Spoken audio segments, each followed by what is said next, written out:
Kalau kita lihat sejarah ya, bagaimana dunia Arab juga ditaklukkan oleh orang-orang yang bertakwa seperti para sahabat Rasulullah SAW dan sifatnya langgeng gitu, panjang masanya itu. Nah begitu juga ketika kita rujukannya khutbah huzur ya, apa yang terjadi juga sekarang ini, memang itulah yang tengah kayaknya ada semacam persaingan gitu, dengan apa yang menurut anggapan orang bahwa dengan cara ini kita akan meraih kesuksesan. Oke, semuanya itu benar gitu. Tapi ketika kita berbicara mengenai langgeng tidaknya sebuah kesuksesan, itu kesuksesan yang diraih oleh orang-orang yang bertakwa itu masanya itu panjang. Dan ini tidak perlu dipertanyakan. Lihatlah bagaimana kesuksesan yang diraih oleh pengikut Yesus juga. Siapa mereka? Kan itu adalah orang-orang yang bertakwa kan? Yang pada zaman itu mereka adalah orang-orang yang mengesahkan Tuhan. Nah begitu juga pada zaman Hazrat Masih Maud alaihi salatu wassalam yang kita lihat sekarang ini kembali lagi diuji gitu. Sesuai dengan berbagai macam pandangan mengenai ketakwaan yang kita lihat sekarang, mengenai kemajuan yang kita lihat sekarang ini, kayaknya ada semacam perlombaan gitu ya, persaingan. Dia ini takwa, yang tadinya dicerca, ya kan, dianggap sepele. Tapi sekarang lewat jemaat ini dunia sudah mulai menganggap gitu. Apa yang diraih oleh jemaat Ahmadiyah mulai dari awal sekali, itu yang sekarang ini kayak dalam persaingan gitu. Dalam ada kayak semacam sayembara. Yang kita bisa lihat, bukan lagi sifatnya tersembunyi, tapi sudah mulai nampak gitu. Kemajuan-kemajuan itu. Itu kemajuan-kemajuan secara duniawi yang terlihat oleh orang-orang duniawi yang dihasilkan atau yang diraih oleh orang-orang bertakwa. Lalu pertanyaan, apa rahasia di balik kesuksesan itu? Di balik kesuksesan itu ya tentu saja istilahnya itu dari pribadi diri sendiri mereka, ya kan? Bagaimana mereka mengamalkan ajaran Islam dengan baik. Karena semuanya pada hakikatnya itu kan Hazrat Masih Maud alaihi salatu wassalam datang itu untuk menghidupkan itu kembali kan. Yuhyiddina wa yuqimus syariat. Jadi menghidupkan agama dan menegakkan syariat. Yang tadinya mungkin bahasa sederhananya loyo gitu ya. Datang Hazrat Masih Maud alaihi salatu wassalam mengembalikan kembali ruh itu. Sehingga terlahir kelihatan secara alami orang itu rajin sholatnya, rajin menelaah Al-Qur'annya, rajin bacanya. Kok tiba-tiba muncul gitu? Ya kan? Mulai dari awal yang mungkin menurut kacamata orang-orang duniawi ini tidak beda juga ini. Dia akan begitu-begitu juga karena kita lihat kan di sampai zaman yang begitu panjang, orang-orang yang sibuk di masjid kan begitu-begitu saja, nggak ada kemajuan kan? Setelah para sahabat dulu, ya kan? Akhirnya mereka tidak pernah bergerak juga dalam bidang keduniawian itu akhirnya kan? Tapi sekarang ini apa yang diperlihatkan oleh Hazrat Masih Maud alaihi salatu wassalam yang mengatakan, yang bersabda bahwa kunci dari kemajuan itu adalah apa? Ketakwaan. Ya kan? Ketakwaan dalam pandangan apa? Jangan Anda khawatir. Ketakwaan itu jangan dari pandangan manusia, tapi ketakwaan yang menurut pandangan Allah Subhanahu wa taala, yang sesuai dengan ketakwaan Rasulullah sallallahu alaihi wasallam, yang sesuai dengan ketakwaan para sahabat, yang menurut pandangan orang-orang dunia pada masa maju seperti sekarang ini, itu tidak ada artinya. Kembali Masih Maud alaihi salatu wasallam menghidupkan itu. Dan sekarang kita mulai sudah lihat kan bagaimana dari sosok sebuah kampung kecil yang hanya penduduknya pada saat itu 1.000 orang, ya kan? Mulai sejarah beliau itu daripada apa saja yang dilakukan oleh Rasulullah SAW. Yang menyangkut masalah ketakwaan itu yang beliau mulai terapkan. Tentu saja dalam diri pribadi beliau sendiri, ya kan? Contoh kecilnya mungkin jangan terlalu panjang kita kan. Itu contoh kecilnya masalah sholat saja. Segede itu kadian, ya kan? Kan nggak ada orang sholat berjamaah, ya kan? Tapi bagaimana beliau memulai yang mungkin menurut pandangan orang-orang dunia kecil kan? Tapi yang namanya sholat berjamaah ini kan kunci. Sampai-sampai beliau mau-maunya kan nggak ada orang suruh, mau-maunya mau gaji orang yang ketiga, pokoknya supaya rajin datang untuk salat berjamaah saja. Kan ini yang namanya kalau kita berbicara mengenai takwa ya tentu harus kaitannya dengan salat berjamaah dulu kan, baru cabang-cabangnya yang lain. Nah itu yang perlihatkan itu. Takwa itu yang kemudian membaca berkembang ya. Itulah dalam bentuk macam-macam untuk kemajuan Islam itu. Yang dimulai oleh beliau dari salat berjamaah itu. Karena ini adalah ruh ya kan. Karena apapun tentu saja harus dimulai dari ruh. Dan ruhnya itu tentu salat berjamaah itu yang dimulai oleh Hazrat Masih Maud alaihi salatu wassalam. Jadi mungkin kita bisa simpulkan bahwa keberhasilan yang diraih oleh orang-orang yang bertakwa adalah karena atas dasar ketakwaannya sendiri. Yang ketakwaan itu timbul dari sholat, yang intinya adalah sholat. Dan bagaimana kita dapat memperoleh intisari dari sholat itu dengan kedatangan Hazrat Masih Maud alaihi salatu wassalam. Oke. Kemudian kita membaca lagi khutbah itu. Huzur bersabda bahwa Hazrat Masih Maud alaihi salatu wassalam juga meninggalkan segalanya demi Allah Ta'ala. Mungkin Bapak bisa memberikan penjelasan apa hikmah dari kalimat beliau ini.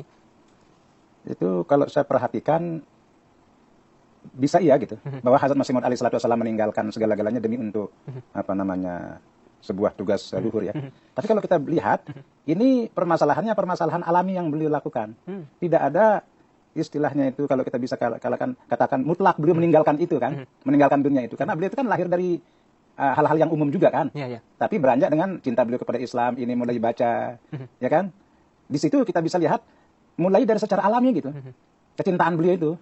Beliau juga tidak terlalu sibuk dengan urusan dunia kan. Mulai dari secara alami belum meninggalkan itu dunia itu. Contohnya mungkin kalau kita bisa katakan beliau juga meninggalkan dunia secara langsung gitu ya. Itu beliau kerja tadinya di kantor kan sesuai dengan keinginan bapak beliau. Dan beliau itu lakukan karena ini perintah bapak ya kan. Tapi tahu saja itu kalau bapak beliau tahu bahwa apa yang beliau lakukan di kantor mungkin juga bingung. Ini anak saya di sana jadi pegawai atau dia itu jadi mubalik gitu. Karena ada di dalam artikel-artikel tentang masa beliau ketika ada di kantor itu, yang beliau lakukan itu menjadi penerjemah gitu. Kalau ada orang-orang dari Arab itu datang itu beliau menjadi penerjemahnya. Karena beliau sedikit banyak ya tentu sudah bahasa Arab beliau dari kecil sudah bisa bicara sudah ini kan. Nah itu sampai ada contohnya itu ada seorang pendeta datang. Pendeta dari Amerika atau dari Eropa itu. Dia datang itu ke kantor beliau itu, tapi beliau sudah nggak ada. Nah, dia mengatakan, saya mau ini, ada nggak itu Mirza Ghulam Ahmad gitu. Orang kantornya pun bingung, Anda ini pendeta dari mana? Anda ini seorang pendeta dari Amerika gitu. Tapi kok Tuhan ini menanyakan Mirza Ghulam Ahmad, mau ketemu sama dia karena mau pulang gitu. Ada apa urusan dengan Tuhan? Saya dulu pernah diskusi katanya mengenai masalah Islam. Saya sangat tertarik dengan diskusinya.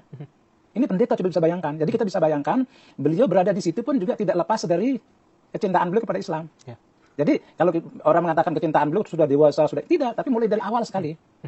Jadi kalau kita katakan itu embrio ya, itu dari awal sekali sudah beliau mulai itu. Kecintaan beliau, rasa cinta beliau untuk membela Islam itu sudah ada. Itu. Nah jadi kalau kita katakan beliau meninggalkan dunia secara langsung, karena kehidupan dunia itu pun beliau lakukan kan. Pergi juga, kemudian apa saja yang ada di lingkungan itu beliau pun lakukan. Tapi ketika berbicara mengenai masalah Islam, semangat itu yang saya perhatikan itu sangat membaja itu. Dan itu tidak ada orang yang ngajar. Kalau kita mungkin kita bisa lihat kan. Tapi beliau ketika berbicara mengenai masalah Islam, kok tiba-tiba muncul rasa ini ya. Gairat yang begitu tingginya. Misalnya contohnya seperti ketika masa muda itu kan. Ada seorang Sikh gitu. Itu mau berlomba dengan beliau lari gitu. Beliau kan bukan seorang olahragawan gitu. Tapi beliau lawan dan menang gitu. Gitu. Baik. Kemudian ketika kita membaca tersebut, kita dapat mengetahui bahwasanya beliau itu meninggalkan kenikmatan-kenikmatan dunia. Salah satu contoh yang Bapak berikan adalah beliau bekerja di satu kantor pemerintahan hanya sebatas ketaatan kepada orang tua. Artinya orang tua memberikan sarana agar beliau mendapatkan kenikmatan-kenikmatan dunia. Akan tetapi beliau tidak hanya sebagai bentuk ketaatan pada orang tua saja beliau menjalankan. Artinya beliau pun meninggalkan kenikmatan-kenikmatan dunia. Dan kemudian ketika beliau wafat, kita melihat bahwasanya ratusan orang bersedia mengikuti cara hidup beliau yang seperti ini. Lalu pertanyaannya, apa rahasia yang ada dari semua ini? Yang saya perhatikan rahasia dari semua ini adalah kecintaan. Kecintaan luhur beliau kepada Rasulullah SAW itu sangat dominan gitu. Dalam setiap sepak terjang beliau itu. Jadi atas dasar cinta ini itu berkembang dalam berbagai corak. Itu. Akhirnya apa? Contoh kecil aja begini. Itu kita baca dalam tulisan Iqbal ya. Itu. Dia sendiri Iqbal ini kan nggak ada urusan dengan jemaat kan. Tapi saya pernah baca di sebuah kata-kata Iqbal itu, kalau mau mencari Muhammad di akhir zaman datang ke Qadian. Ada pernyataan seperti itu. Ada pernyataan seperti itu dari Iqbal sendiri. Kalau mau mencari Muhammad di akhir zaman datang ke Qadian gitu. Karena Hazrat Masih Maud alaihissalatu wassalam apa saja yang beliau lakukan itu rujukannya itu kepada Rasulullah SAW. Karena ini kalau dalam dunia fana itu kan ya, itu apa yang dilakukan oleh kekasih, ya kan? Itu yang beliau lakukan gitu. Contohnya misalnya satu hal ya, satu kali para sahabat beliau itu pergi ke satu tempat. Nah, karena tahu aja kalau di sana kan musim panas itu 50 derajat ya, 40-50 itu biasa. Nah itu akhirnya duduklah di atas loteng itu. Kan mereka mah terbuka ya kan. Itu begitu mulai tidur, pada tidur semua itu. Pas mau tidur itu loncat beliau, bangun gitu. Huzur kenapa gitu? Katanya Rasulullah kan tidak pernah begini gitu. Tidak pernah tidur di loteng gitu. Dalam keadaan yang begini terbuka gitu. Padahal namanya loteng di atas kan nggak jadi masalah terbuka kan. Tapi pemikiran beliau itu langsung berpikir kecintaan beliau kepada Rasulullah SAW. Nah ini yang akhirnya terlihat itu oleh para sahabat itu. Rupanya ini yang, makanya kalau kita lihat ini ya, di dalam tazkirah itu kan, kullu barakatin min Muhammadin sallallahu alaihi wasallam. Kullu barakatin min Muhammadin sallallahu alaihi wasallam. Nah jadi, segala berkat itu adalah dari Muhammad sallallahu alaihi wasallam. Ya kan? Apapun yang saya dapatkan ini adalah dari Muhammad sallallahu alaihi wasallam. Dan itu beliau tularkan kepada semua sahabat beliau. Dan cara menularkannya itu bagaimana? Saya tak usah dipeduliin. Yang penting majikan saya. Coba itu caranya itu mendidik, apa namanya?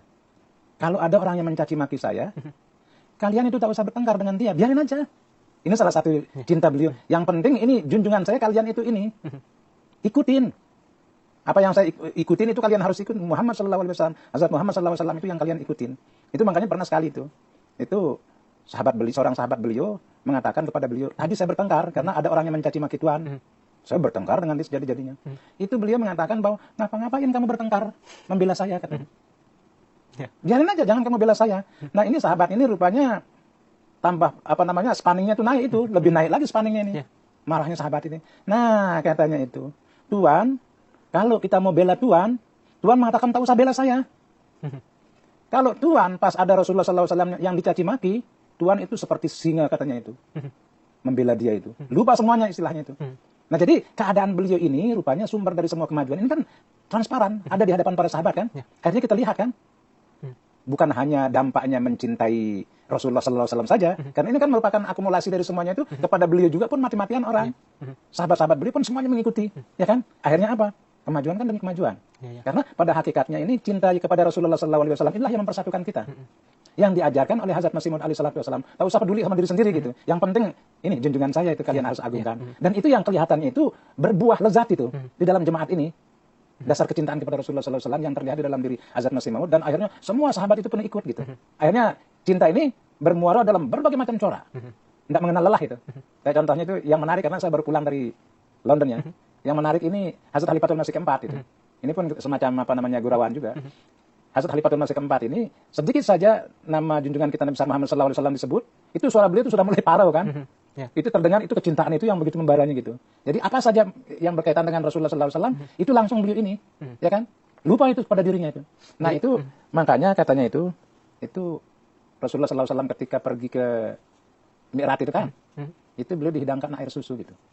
Ini agak semacam bukan guyonan ya, tapi kenyataan untuk menyamakan ini, beliau dihidangkan air susu oleh Jibril, ada yang datang itu. Nah beliau memilih susu itu, ya kan Rasulullah SAW. Nah ini Hazrat Khalifatul Masih Rabi pun juga, anehnya itu ketika di akhir hayat beliau itu beliau memilih pabrik susu. Dan sekarang ini goncang dunia kan. Orang pikir itu kecil, itu kan luasnya itu di tengah kota 2 hektar 300 meter. Dan itu kan bangunan itu sampai mungkin 10.000 meter itu bangunan itu yang ada sekarang di Baitul Futuh itu. Bukan begitu saja. Dan itu bagaimana Tuhan itu beliau membuat pilihan untuk membeli ini. Kan tidak mudah itu. Ini saya pikir ini kan tanda, makanya Huzur pun juga menyebutnya Baitul Futuh kan. Ini kan langsung merupakan tanda kemenangan mutlak ini. Total ini. Dunia menyaksikan kan.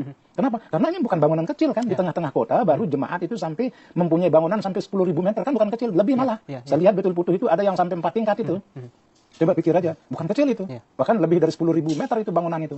Coba. Jadi rahasia di balik kecintaan Hazrat Masih Maud SAW hingga meninggalkan dunia adalah adanya kecintaan yang menggelora di dalam diri beliau kepada Hazrat Rasulullah SAW. Dan inilah yang beliau tanamkan kepada para sahabat dan kemudian pada khalifah beliau juga. Dan pada gilirannya akan para sahabat itu akan mengikuti jalan dari Hazrat Masih Maud alaihi salatu wasallam. Kemudian kita membaca lagi khutbah Huzur itu, beliau menjelaskan tentang langgar khana. Bagaimana para gair Ahmadi itu sangat terkesan dengan pengelolaan langgar khana. Mungkin Bapak bisa menjelaskan bagaimana pengelolaan langgar khana itu sebenarnya? Ya, pengelolaan langgar khana yang saya lihat sendiri gitu ya. Itu dulu waktu tahun, mungkin sekarang ini kan dilihat dalam bentuk majunya kan. Nah dulu waktu itu saya 97. Itu pun sudah memang sangat luar biasa memang. Kita kalau di Rabuah itu, yang namanya buat roti itu kan pakai itu, tanur namanya itu. Itu kan satu-satu itu. Buat roti itu baru dimasukkan, baru diambil, masukkan, ambil itu. Jadi kalau ada urusan dengan misalnya ribuan orang, itu sudah berapa tanur itu dibuat. Dulu di masa awal itu. Tapi setelah itu orang-orang Ahmadi lah, insinyur-insinyur orang-orang Ahmadi ini, mereka yang memodifikasi gitu. Membuat roti itu. Itu makanya kalau dibilang ini murni dibuat langsung oleh pemuda-pemuda insinyur-insinyur Ahmadi. Dan ketika itu diterapkan di jalsah, coba bayangkan yang tadinya kita dalam satu jam itu bisa mungkin membuat roti 100. Ini makan ribuan. Untuk mengurus orang yang sampai puluhan ribu orang itu tidak banyak orang. Karena tadi kecanggihannya itu kan. Yang tadinya berawal dari bagaimana Hazrat Masih Maud alaihi salatu wasallam mengawali dengan uang beliau sendiri. Perhiasan istri beliau sendiri. Ya kan? Sebegitu rupa susahnya. Sekarang baru dunia datang di situ untuk ikut makan. Dan yang sangat menarik untuk kita bisa perhatikan ini kan London. Yang namanya London ini kan, kalau kita bicara mengenai makan di warung gitu, itu kan kalau tidak 4 pon, 5 pon kan nggak terasa itu di perut kita itu. Ya kan? Baru kita datang dan 4 pon, 5 pon itu kan baru nggak terasa di perut. Tapi begitu datang di situ, itu dengan uang setengah pon saja bisa lihat itu, sekenyangnya makan. Itu adalah berkat daripada langgar khana itu. Itu yang saya perhatikan itu. Karena memang di sini semuanya itu kan diatur itu. Akhirnya berdampak dunia sekarang ribut itu. Kok orang sebegini rupa banyaknya makan dan kenyang gitu. Itu coba. Ini pengaturan yang sangat luar biasa. Jika kita melihat dari sejarah, Dan bagaimana Hadrat Masih Maud Iya. SAW seperti yang Bapak bilang menggunakan perhiasan istri beliau untuk membiayai Langgarhana, sedangkan sekarang bisa untuk memberi makan Iya. berbagai orang yang datang ke Langgarhana seperti itu. Jadi mungkin bisa kita sebutkan adanya Langgarhana ini sebagai tanda kebenaran Hadrat Masih Maud Tanda SAW. kebenaran Hazrat Masih Maud alaihissalam. Makanya beliau sangat menekankan sekali. Ini mungkin kita tidak perlu bercerita karena ini khutbah zuhur juga. Bagaimana keadaan di masa awal itu. Orang-orang yang bekerja di Langgarhana membantu Hazrat Masih Maud alaihissalam pun juga, ya bukan kita bicara mengenai iman, tapi kan pernah ada seorang datang. Seorang datang itu dengan delman ya, baru barang. Dia begitu sampai di Kadian, dia tolong turunin barangnya deh.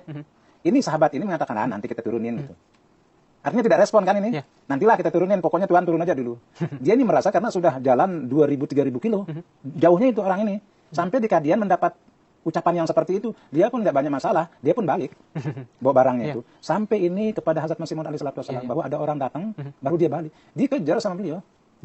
Dikejar oleh beliau itu, dan beliau langsung menggunakan jalan yang pintas itu. Sampai ini sahabat ini pun bingung. Dia pun yang tadinya suaranya ketus sama orang ini, yang tamu ini, dia pun juga ngejar Masih Maud juga. Masih Maud kan itu tempat beliau, jalan kaki gitu. Dikejar orang ini yang pakai delman, dikejar sebentar, saya tadi nggak ketemu Tuhan. Coba memelas, minta orang itu balik. Sebayangkan ya? Sahabat ini sendiri dengan perlakuan dia itu membuat orang pergi coba. Ini Hazrat Masih Maud alaihissalam sebegitu susahnya dikejar orang itu, dan orang itu pun balik. Akhirnya bagaimana beliau memperhatikan orang ini ketika dia tinggal di Langgarhana itu. Beliau datang, sempatkan waktu berbicara, kalau ada begini-begini ngobrol juga. Jadi beliau mah untuk menyenangkan orang itu berkala gitu.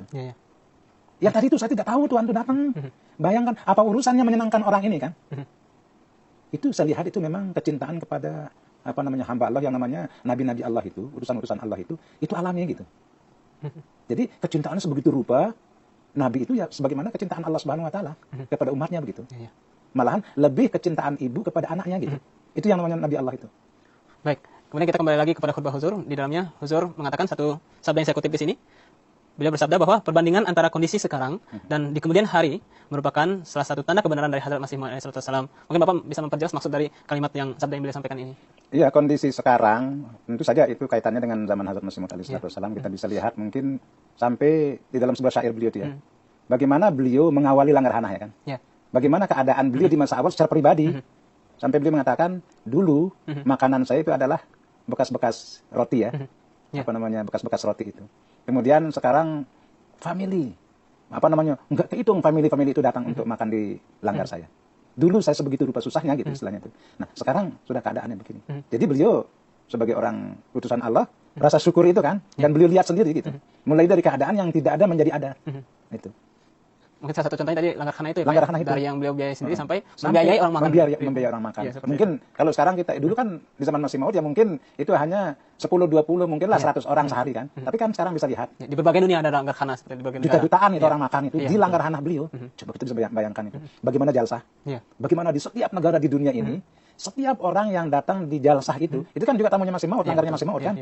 Dan perasaan itu, perasaan memiliki, nggak ada perasaan bahwa saya ini sedang diberikan sama orang, tidak gitu. Ini rasa ini yang mahal saya pikir. Ya kan? Setiap orang merasakan bahwa dia itu sedang memakan haknya gitu. Ya kan? Ini yang sangat indah, itu yang menjadikan apa? Yang menjadikan masa depan jemaat ini sebegitu rupa cerahnya gitu. Kenapa? Karena orang itu akan merasa bahwa dia datang menemui keluarganya, menemui temannya. Akhirnya apa? Ya urusan uang tidak ada lagi gitu. Itu yang terjadi sekarang ini. Setiap orang datang ke jalsah, kok aneh katanya ini Langgarhana ini. Saya di rumah malas makan, kok aneh katanya makan di sini kok enak gitu. Itu yang membuat orang-orang menjadi keterkesan. Nah, itu tidak ada rasa lezat itu di dalam hal duniawi gitu. Ini bukan kita berbicara mengenai enaknya makanan itu gitu. Tapi coba lihat jemaat ini bagaimana merupakan kumpulan dari orang-orang yang jujur ya kan, kita bisa lihat bagaimana PB misalnya memberikan uang sumbangan untuk jalsah. Oke lah mungkin 50.000. Begitu kita lihat di sana di jalsah itu ini kan bukan 50.000 ini uang. 500.000 ini uang habis ini. Dari mana itu? Ya kan? Jadi insentif, suntikan sedikit dari PB, kok orang datang sendiri dia itu. Hanya pancingan saja gitu. Nah itu yang terjadi. Dan mereka merasa bahwa itu kehormatan untuk mereka. Untuk menyumbangkan macam-macam itu, ada ini. Akhirnya orang yang sebegitu rupa banyaknya pun juga yang datang dalam setiap pertemuan jemaat, itu ya merasa puas. Baik. Kemudian kalau kita membaca khutbah, ada satu kisah yang sangat menarik menggugah hati, yang mungkin kita jarang dapatkan dimanapun, yakni bagaimana teladan dari Hadrat Masih Maud alaihissalam ketika makan. Beliau biasa, mungkin Bapak bisa menjelaskan yang di khutbah tersebut, cara makan Hadrat Masih Maud alaihissalam, di mana beliau memotong kecil-kecil roti beliau lalu mengucapkan subhanallah subhanallah seperti itu. Mungkin Bapak bisa jelaskan lebih detail. Ya ini pengalaman pribadi saya baca ini, saya menarik benar itu. memang Hazrat Masih Maud alaihi salatu wasallam sesuai dengan hadis juga kan, selalu ada dengan 3 tangan itu kan. Ya. Tapi ada juga Masih Maud alaihi salatu wasallam itu dikoyak-koyak semua itu, kecil-kecil itu. Ini pun juga yang menarik untuk Indonesia, saya juga baru ingat itu. Pak Cima kalau makan pasti begitu. Pak Cima itu, kalau ada daging, ada ikan, dipotong-potong oleh beliau. Baru saya menyadari, oh ini rupanya teladan dari Hazrat Masih Maud alaihi salatu wasallam. Yang namanya orang suci ini biasanya apa saja itu ya, Rasulullah SAW, kalau saya perhatikan, kok sesusah ini Hazrat Masih Maud alaihi salatu wasallam ketika makan itu gitu. Baru setiap lukmah ya, setiap suapan itu yang beliau masukkan itu, seakan-akan ketika beliau sedang membuka, mengoyak ini, seakan-akan ada sesuatu yang hilang yang beliau sedang cari gitu. Yang paling mungkin pokok permasalahan itu adalah beliau sosok yang sibuk. Sampai beliau pernah juga mengatakan bahwa untuk istilahnya itu kelonggaran, itu pun nggak ada waktu gitu. Ya kan? Untuk buang hajat gitu. Itu pun beliau bilang tidak ada waktu demi untuk menghormati Islam. Kok ada waktu untuk makan? Gitu nggak? Jadi seakan-akan beliau dengan apa yang beliau cari itu mencari ini benda-benda ini ada yang bertasbih nggak? Mana ada yang bertasbih? Ya kan? Makanan-makanan ini. Seakan-akan itu yang dicari oleh Hazrat Masih Maud alaihi salatu wasallam. Dari makanan yang beliau koyak-koyak kemudian baru dimakan kecil-kecil, itu pun kita bisa lihat kan? Kemudian beliau mengucapkan subhanallah, mengucapkan subhanallah. Jadi pikiran beliau tuh istilahnya itu dengan betapa nikmatnya, ya kan? Berapa banyak orang yang bekerja untuk ini, ya kan? Itu yang dipikirkan. Akhirnya apa? Ya, semuanya itu mendatangkan rasa syukur yang sangat luar biasa kan? Bahwa ada nikmat, ada kelezatan di dalam makanan itu, kemudian segar orang itu. Kan itu. Jadi, suatu teladan beliau mengucapkan subhanallah ini mengingatkan kita terhadap ayat suci Al-Qur'an yang juga dikutip oleh Huzur dalam khutbah beliau yang mengatakan auzubillahi minasyaitonir rajim, yusabbihulillahi ma fis samawati wa ma fil ard. Yang artinya segala yang ada di langit dan di bumi ini senantiasa bertasbih kepada Allah Taala. Mungkin Bapak bisa menceritakan atau menjelaskan maksud dari ayat ini? Ayat ini salah satu artinya juga bahwa tasbih itu kan artinya kesucian. Suci juga artinya nggak ada celah. Tidak ada celah. Ya kan? Segala sistem yang ada di dunia ini tidak ada celahnya gitu. Kita lihat ini apa saja coba. Planet nggak ada yang tabrakan. Semua itu berjalan pada radar namanya tempat peredarannya kan. Itu. Nah, kemudian jadi itu dari segi tidak ada celahnya itu. Nah, kemudian kita sebagai umat yang beragama diatur lewat Islam itu supaya hal itu menyadarkan kita. Makanya setiap gerakan di dalam Islam itu ya, itu ada doanya, ya kan? Kita masuk kamar mandi juga ada doanya, keluar dari kamar mandi ada doanya, makan juga baca sanjungan kepada Tuhan, ya kan? Pujian kepada Tuhan. Setelah makan pun juga sanjungan kepada Tuhan. Sampai-sampai jangankan kita urusannya orang meninggal pun juga kita menyebut innalillahi wa inna ilaihi raji'un. Jadi orang-orang dikatakan segala apa yang di langit dan di bumi ini adalah menyanjung Tuhan. Kita bisa bayangkan setiap saat itu ada orang yang mengucapkan tasbih kan? Dari ayat ini. Karena dari sekian miliar umat manusia, umat Islam ini kan, semua apa saja yang dia lakukan kan dengan doa. Melihat sesuatu yang indah, subhanallah. Ya kan? Apa saja yang dia ingat kepada Allah Subhanahu wa taala. Nah, itulah yang dimaksud dengan segala sesuatu yang ada di langit dan bumi ini bertasbih, menyanjung kepada Allah Subhanahu wa taala. Jadi, kita pun diingatkan oleh Allah Subhanahu wa taala, kamu pun juga seakan-akan kamu terpanggil gitu. Menyuruh kamu untuk apa? Apa saja yang kamu lakukan itu harus ingat Tuhan gitu. Ya, ayat ini pun mendorong kita untuk senantiasa bertasbih dalam setiap apa yang kita kerjakan seperti itu. Itu makanya saya ada yang menarik juga. Dulu ini Khalifatul Masih keempat, itu ada khutbah beliau juga. Itu menyebut alhamdulillah. Itu alhamdulillah itu setiap orang itu ingin dipuji. Tidak ada orang yang bekerja yang tidak ingin dipuji. Nah, setelah mencapai kemajuan lewat kerjanya itu, dia dapat kehormatan lewat kerjanya itu, lewat apa saja yang dikerjakan, ingat lillah. Bahwa pujian, sanjungan itu hanya semata-mata milik Allah itu. Itu lihat di terjemahan itu Khalifatul Masih keempat itu. Oke. Kemudian di dalam khutbah itu juga diceritakan bahwa beliau juga mengutip satu ayat, Wallahu ya'simuka minan nas. Yang artinya adalah Allah Taala akan melindungi engkau dari manusia.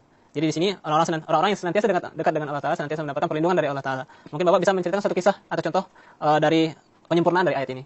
Kalau kita penyempurnaan dari ayat ini, memang kalau kita perhatikan kehidupan Hazrat Masih Maud alaihi salatu wasallam itu sangat jelas itu. Karena mulai dari awal, ketika beliau mengatakan kepada dunia bahwa saya ini adalah utusan Allah, ya kan? Saya adalah Imam Mahdi, saya adalah Isa Al-Masih yang dijanjikan. Itu kan tidak tanggung-tanggung itu. 200 ulama langsung memfatwakan beliau kafir dan darahnya halal kan. Ini kan bukan urusan 1 tanda 2 tanda. Ini kan sejarah panjang ini. Betul. Di mana bukannya beliau gagal, malah pengikut pun juga bertambah, ya kan? Segala-galanya bertambah, ya kan? Yang tadinya tidak ada, semua pekerjaan beliau pun juga berjalan. Ini kalau kita tidak ingin menyebut 1-2 dari pertolongan Tuhan itu kan, setiap langkah, setiap saat yang beliau alami, itu sepenuhnya itu memperlihatkan bahwa wallahu ya'simuka minan nas. Bahwa Allah melindungi kamu dari manusia. Ada yang sebuah artikel pernah saya baca itu, beliau di sebuah tempat itu masuk, dikejar oleh orang, bawa tongkat, mau dipukul ini beliau. Itu anehnya itu, orang itu pun mukul gitu, dipukul. Langsung, rupanya yang dipukul itu orang yang di belakang Masih Maud kan Pak Salam ya. Yang dipukul itu Masih Maud langsung aja masuk itu di sebuah rumah itu. Yang dipukul itu orang lain. tentu saja bagaimana dia itu bertengkar dengan orang itu kan. Jadi dengan melihat bagaimana Hadrat Masih Maud bisa bertahan sampai sekarang pun ada suatu kisah bahwasanya Allah Ta'ala senantiasa melindungi beliau. Dan ini beliau perlu dilihatkan juga, ada sebuah ungkapan beliau itu bahwa rambut saya kalian tidak akan bisa ini. Iya. Satu ungkapan yang bisa kita lihat sekarang ya. Di orang itu ditantang gitu. Bagaimana Karena ini satu tanda pertolongan murni dari Allah Subhanahu wa taala bahwa utusan Allah yang dijanjikan itu istilahnya itu duta Allah, utusan Allah yang dijanjikan itu Tuhan itu jaga sepenuhnya. Oke, ada nabi yang mungkin dibunuh ya kan? Ada nabi yang disakiti, tapi khusus untuk seorang utusan Allah yang ada janji dari nabi sebelumnya itu bahwa dia akan datang, itu saya lihat itu tadi satu rambut nggak jatuh. Padahal orang dunia ribut pada masanya kan. Seakan-akan beliau tidak akan pernah bisa hidup. Tapi ternyata itu yang terjadi. Baik, jazakumullah Bapak atas kehadiran Bapak di studio kami telah memberikan bahasan yang sangat luar biasa, sangat panjang mengenai khutbah huzur yang disampaikan pada tanggal 4 September 2015. Demikianlah pembahasan kami mengenai khutbah huzur yang berjudul ketakwaan, keimanan pada Allah Ta'ala dan zikir pada Allah Ta'ala. Mudah-mudahan apa yang kami bahas pada kali ini dapat bermanfaat bagi kita semua. Kami dari Studio MTA Indonesia mohon undur diri. Wabillahi taufiq wal hidayah. Assalamualaikum warahmatullahi wabarakatuh. Waalaikumsalam.